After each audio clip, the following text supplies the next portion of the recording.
So I just finished CLAIR OBSCUR Expedition 33, and no spoilers, but you need to play it. What's that? You don't like turn-based combat? Well, you're about to. I didn't think it was possible for a game to have every good thing, but I think this has every good thing. It's almost annoying, like, dude, make it all about you. First off, the opening hour, the premise of this game is perhaps the most impressive, most imaginative, most captivating opening chapter of any game I've ever played, ever. It hooks you mercilessly. I don't think it ever gets any better than the premise story-wise, but I wouldn't say it disappoints either. It just starts out on such a high that for me it's never able to really top that, but the story's really great start to finish. And the presentation is absolute god tier. The graphics, the music, the sound design, the art style of this 19th century French fantasy world, the voice acting, all of it god tier. And it's not just pretty, it's flashy. Now, flashy games are usually a red flag because they're often a lot of style over substance. Think Forspoken, think Immortals of Avium, games like that. But when the actual turn-based battles get going and you start to get into all the attacks and parries and combos and skills, you find that there's almost as much substance as there is style. Almost.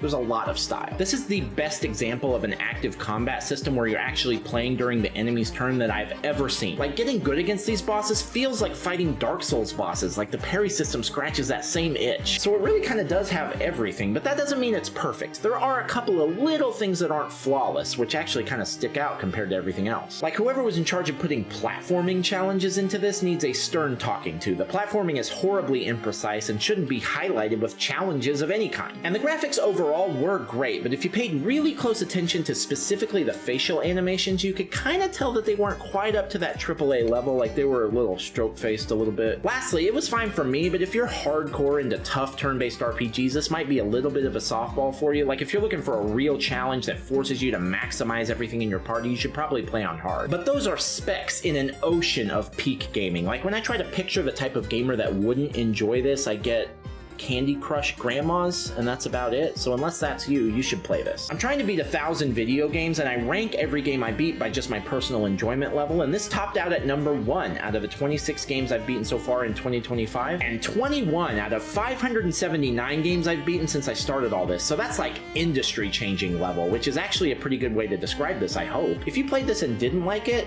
fuck you. No, I'm just kidding. I want to know how that could be. Like, does that perspective exist? Next time we're going to review the 2023 remake of the original Dead Space, so, you know, if you want to follow, that's a thing that's coming.